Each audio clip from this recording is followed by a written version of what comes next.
নিথর দেহে দেশে ফিরে এলেন ইনকিলাব মঞ্চের আহ্বায়ক শরীফ ওসমান হাদী। শুক্রবার সন্ধ্যা 6:45টার দিকে হাদীর মরদেহ বহনকারী বিমান বাংলাদেশ এয়ারলাইন্সের ফ্লাইটটি ঢাকার হজরত শাহজালাল আন্তর্জাতিক বিমানবন্দরে অবতরণ করে। এর আগে সিঙ্গাপুর থেকে বাংলাদেশ সময় দুপুর 2:03 সিঙ্গাপুরের চাঙ্গে আন্তর্জাতিক বিমানবন্দর থেকে ফ্লাইটটি ঢাকার উদ্দেশ্যে রওনা হয়। বিমানবন্দরে হাদীর মরদেহ গ্রহণ করেন শিল্প উপদেষ্টা আদিলুর রহমান খান, বিএনপির স্থায়ী কমিটির সদস্য সালাউদ্দিন আহমেদ সহ জামায়াত ও এনসিপির নেতারা। এ সময় ইনকিলাব মঞ্চের কর্মীরা সহ উৎসুক জনতা ভিড় করে বিমানবন্দর এলাকায়। বিমানবন্দর এলাকায় নিরাপত্তা জোরদারে সেনাবাহিনী, অতিরিক্ত পুলিশ, বিজিবি, এপিবিএন ও আনসার সদস্যরা কাজ করে।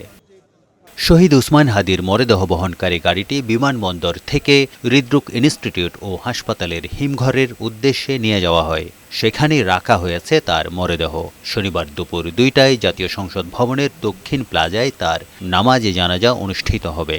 জানাজার নামাজের পরে তাকে আমাদের জাতীয় কবি নজরুল ইসলামের কবরের পাশে তাকে শায়িত করা হবে। এদিকে শহীদ ওসমান হাদীর নামাজে জানাজায় অংশগ্রহণে আগ্রহীদের কোনো প্রকার ব্যাগ বা ভারী বস্তু বহন না করার জন্য বিশেষভাবে অনুরোধ জানানো হয়। এছাড়া জানাজার সময় সংসদ ভবন ও এর আশপাশের এলাকায় ড্রোন ওড়ানো সম্পূর্ণ নিষিদ্ধ করা হয়েছে।